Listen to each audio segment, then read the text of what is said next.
The scarves are off. Yes, our Sports Bar Premier League feature. Every Thursday we choose one of the big weekend fixtures, put fans from each side head-to-head of the game. Introducing the home corner tonight, live from North London, Ricky Sacks from the Last Word on Spurs podcast. All right, Rick? Hello, boys. How are we? Okay? Good. Time to introduce our next contestant. Just over the road from Ricky, Arsenal fan broadcaster Harry Symeou. All right, H? How you doing, guys? You all right? I'm all right. Right, head-to-head here, boys. Where do I start? I'm going to get straight into it. Arsenal. Are you crumbling, H? Don't get me started on this. It's been a tough day after what happened at Wolves. There's no doubt about it. But I think to say that we've crumbled is premature. If you want to say that we're crumbling, I think it's fair and it's valid after the performance that we saw at Wolves last night, because it just wasn't good enough. And if we're being completely honest, we've seen this coming for a little while. You know, Arsenal have been off it for a bit. I think they've not really clicked. They've really struggled to pick up points consistently in the Premier League. And the only reason that we're still top of the pile is because Manchester City have had the same problem. So two things can be true at once, right? Arsenal could be crumbling, but it doesn't necessarily mean that they're not going to win the Premier League and that we should all throw the towel in and give up hope in February. Ricky, Spurs, massive game for us. Is this a great time to play Arsenal? It's a great question. I'm not sure if it's a great time to play Arsenal, but certainly the last 48 hours would probably give a lot of Tottenham fans hope that they may not have had before, and that we can go into the game and potentially pick up something. And on the potential new manager bounce we might have under Tudor, who knows? But I feel a lot better now, Jay, than I did 48 hours ago, that's for sure. Rick, I've been saying it to Jay. Like, there's certain times in a season you want to play a team, right? There's good times and there's bad times. Arsenal ain't had really many bad times this season. This is, right now, so far this season, the best time to play Arsenal.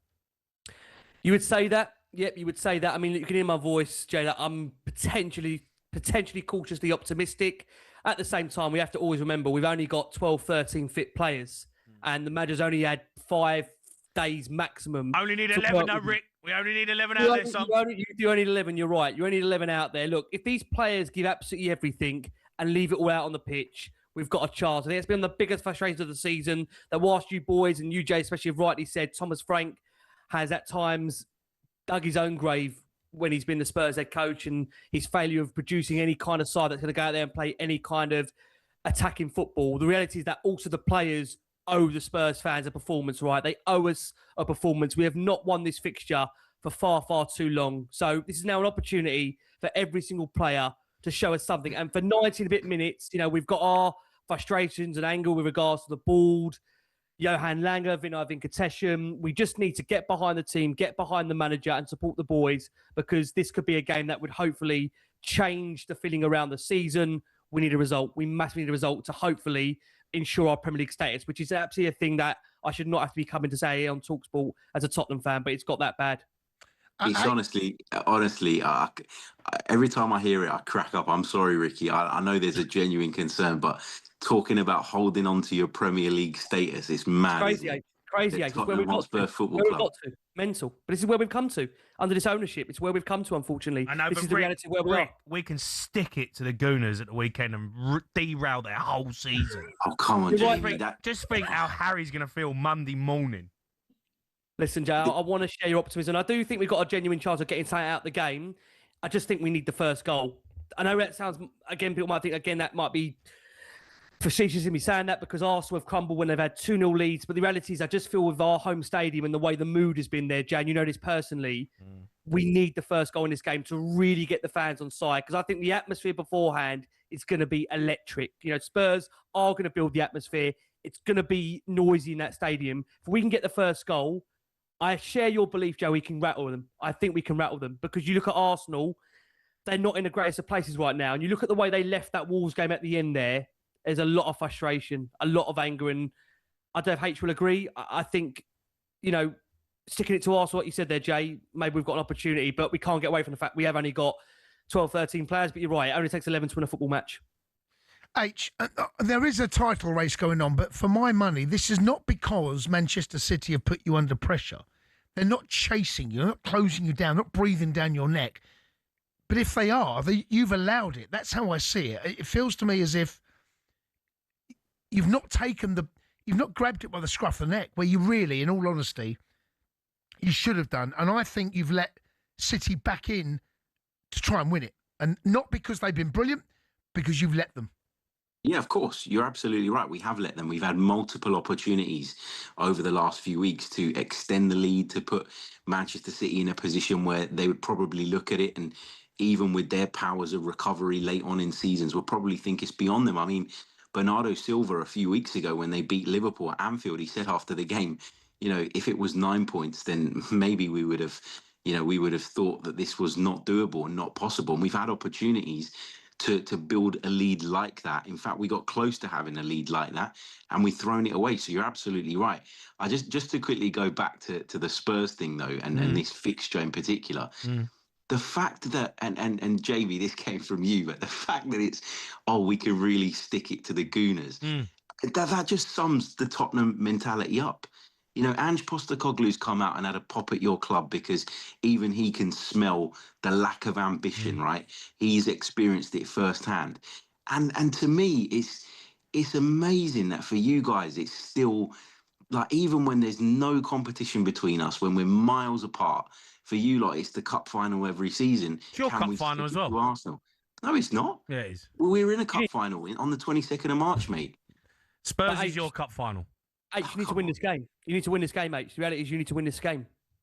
We need to win this game because we're challenging for the Premier League title, not because we're languishing down at the bottom of the Premier League and we're just hoping to stick it to someone else to make ourselves feel better. That's the point I'm trying to make.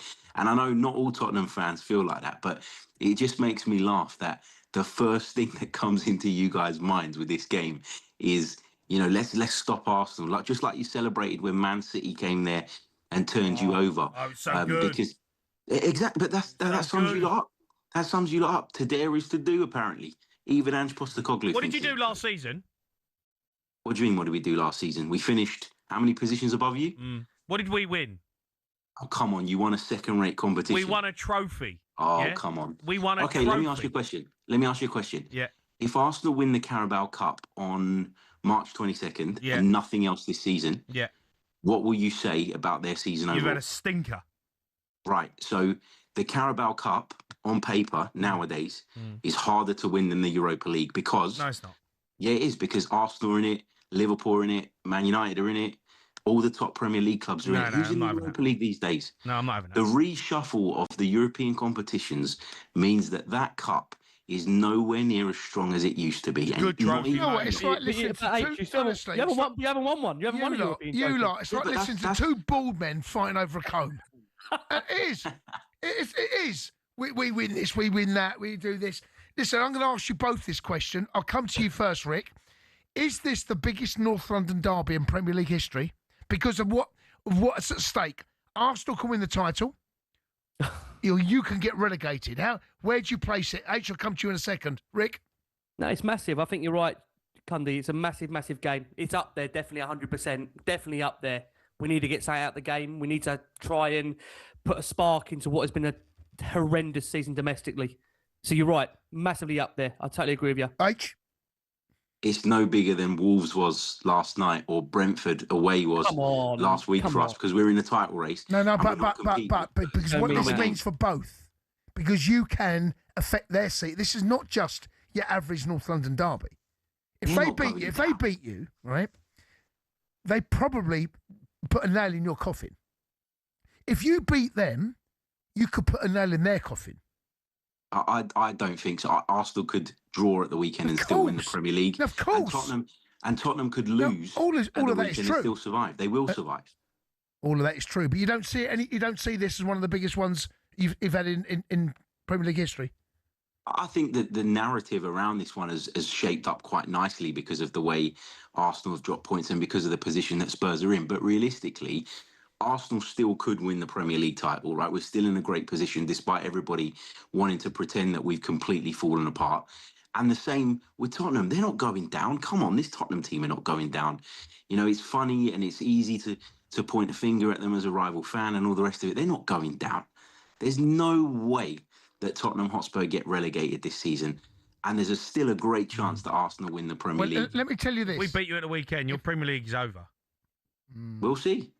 Yeah, I think it's bigger than you're prepared to let on, H. Actually, I think it's. I think you're actually showing a bit of fear.